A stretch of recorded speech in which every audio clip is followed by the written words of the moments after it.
नमस्ते मेरे भाई। मैं जानता हूं आप सभी लोग ग्रेजुएशन के बेसिस पर सीजीएल का फॉर्म भी भरते हैं, सीपीओ, सीएचएसएल, एमटीएस का फॉर्म भी आप लोग भरते हैं। बहुत सारे ऐसे भी बच्चे हैं जो प्लान बी के लिए बैंक सेक्शंस में भी अपने फॉर्म्स भरते हैं।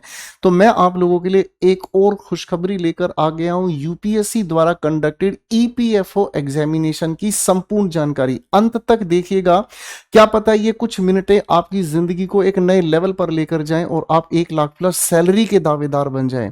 तो इस वीडियो को अंत तक आप लोगों को देखना है मेरे बच्चों। आप लोगों के लिए लेकर आए हैं हम एक संपूर्ण जानकारी। रिक्रूटमेंट कर रही है यूपीएससी, डिपार्टमेंट होगा आप लोगों के लिए ईपीएफओ। एडवर्टीजमेंट नंबर है 52/2025 और अप्लाई डेट करनी है 29 जुलाई से 18 अगस्त। और एप्लीकेशन कहां से आप डाल सकते हैं? upsconline.nic.in से। ठीक है बच्चों, टोटल जो वैकेंसीज है वो 230 वैकेंसीज हैं, जिसके अंदर आप लोगों के सामने पहला है ईओ, इसका मतलब है एनफोर्समेंट ऑफिसर। इधर एओ है अकाउंट्स ऑफिसर और एपीएफसी का मतलब होता है असिस्टेंट प्रोविडेंट फंड कमिश्नर। अब ये दोनों की दोनों वैकेंसीज अलग अलग कैटेगरीज को मिलाकर 230 हैं। पिछले वर्षों के अनुभव को हम समझने का काम करते हैं तो 2025 में वैकेंसीज में बहुत बड़ा ड्रॉप है। इससे पहले 2023 में ईओ एओ पोस्ट के लिए 418 और एपीएफसी के लिए 159। इससे पहले 2020 और 2017 में सिर्फ ईओ एओ पोस्ट के लिए ही वैकेंसीज आई थी, यहां कुछ भी नहीं।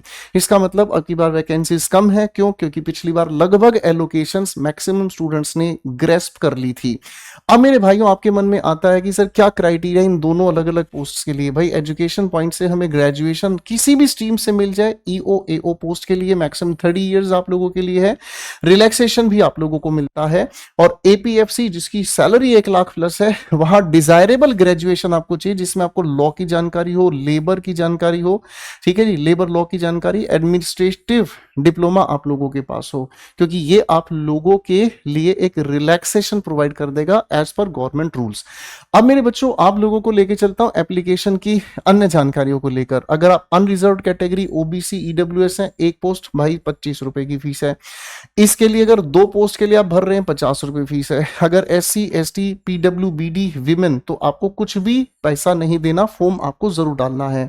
मेरी रिक्वेस्ट है उन सभी लड़कियों से जो कोशिश करें तो इस पेपर में जरूर सफल हो सकती हैं, जरूर कीजिएगा मेरे बच्चे। सिलेबस की कुछ हाइलाइट्स मैं आपको बता देता हूं। इंग्लिश में आपका कॉम्प्रिहेंशन एंड ग्रामर आपसे पूछा जाता है। Indian freedom movement, polity, constitution, labour law, social security, industrial relations, accounts, auditing, insurance, elementary maths, logic, computers और करंट इवेंट्स जितने भी नेशनल या इंटरनेशनल लेवल के हैं। तो इसमें अधिकतर आपका सामान्य ही सिलेबस है जिसको आप लोग पढ़ते हैं अपने एसएससी के एग्जाम्स के लिए।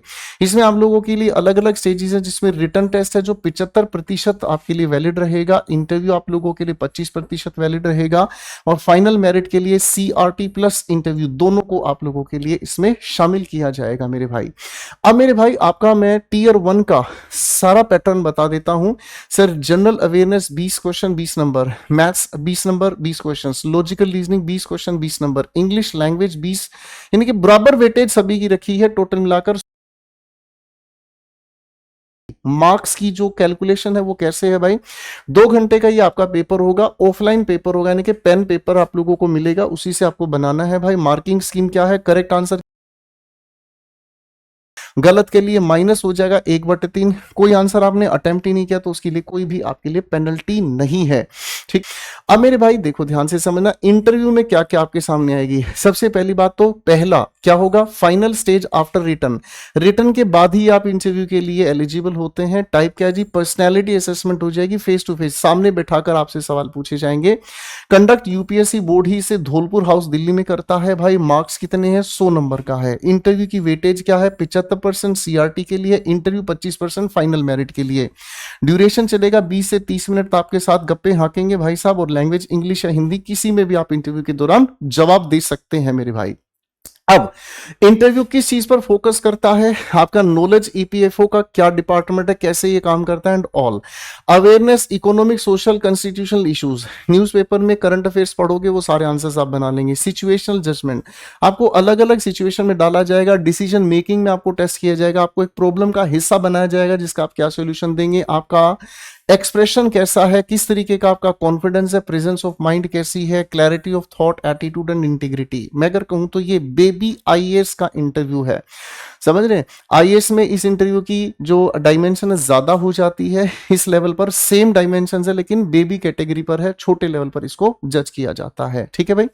बेसिक पे की बात, हम पहले पेपर की बात कर रहे हैं सर, ये हमारे सामने बेसिक पे इन हैंड पर आओ सर 87,800 रुपए की आपकी सैलरी बन जाती है।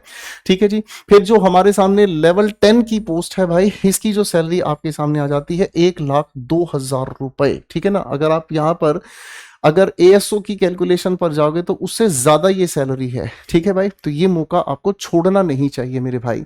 प्रमोशन करियर ग्रोथ इसमें बहुत तगड़ी है, आप देख सकते हैं पहली प्रमोशन, दूसरी, तीसरी, चौथी, पांचवी, धड़ाधड़ इसके अंदर बहुत अच्छी अच्छी लेवल की प्रमोशंस होती हैं।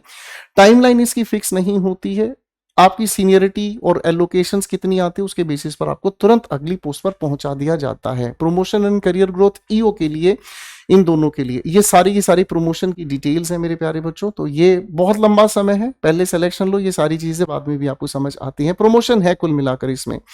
टोटल वैकेंसीज है भाई 230, यानी कि ईओ एओ पोस्ट के लिए 156, 74 एपीएफसी। ठीक है जी। पोस्टिंग पूरे इंडिया में कहीं, इनिशियली शुरुआत में दिल्ली हेडक्वार्टर्स में ही आपको भेजा जाएगा, यही है भाई दिल्ली में हमारे ऑफिस के पास ही है। पोस्ट परमानेंट है भाई, ग्रुप बी और ए में है, नॉन मिनिस्ट्रियल है। ठीक है जी। सेंटर 78 सेंटर्स हैं अक्रॉस इंडिया, लेकिन इनिशियल आपको दिल्ली में ही स्वागत मिलेगा। सीआरटी इंटरव्यू बेसिस पर ही आपका सिलेक्शन होगा मेरे भाई। ठीक है मेरे भाई। तो ये एक ऐसी आप लोगों के लिए अपॉर्चुनिटी है जिसका आप भरपूर फायदा उठा सकते हैं।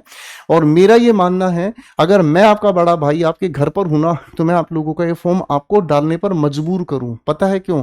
क्योंकि एसएससी में कंपटीशन टफ हो गया है, टेंडर वेंडर इन चीजों को लेकर बहुत लफड़े चल रहे हैं। सेफ एंड पर जाकर हमें सबसे पहले एक सरकारी नौकरी चाहिए भाई। और जिस बच्चे ने इस बेबी इंटरव्यू को देख लिया, कल को वो बच्चा मोटिवेटेड होकर यूपीएससी क्लियर करने की कोशिश करेगा, आईएएस बनेगा, आईपीएस बनेगा। तो ये आप लोगों के लिए एक अच्छा एक्सपीरियंस हो सकता है, मौका नहीं छोड़ना। वीडियो सबके लिए यूजफुल है, सभी तक जरूर शेयर करें। हर एक भाई को जरूर पता होना चाहिए कि ग्रेजुएशन है तो वो सफल बन सकता है।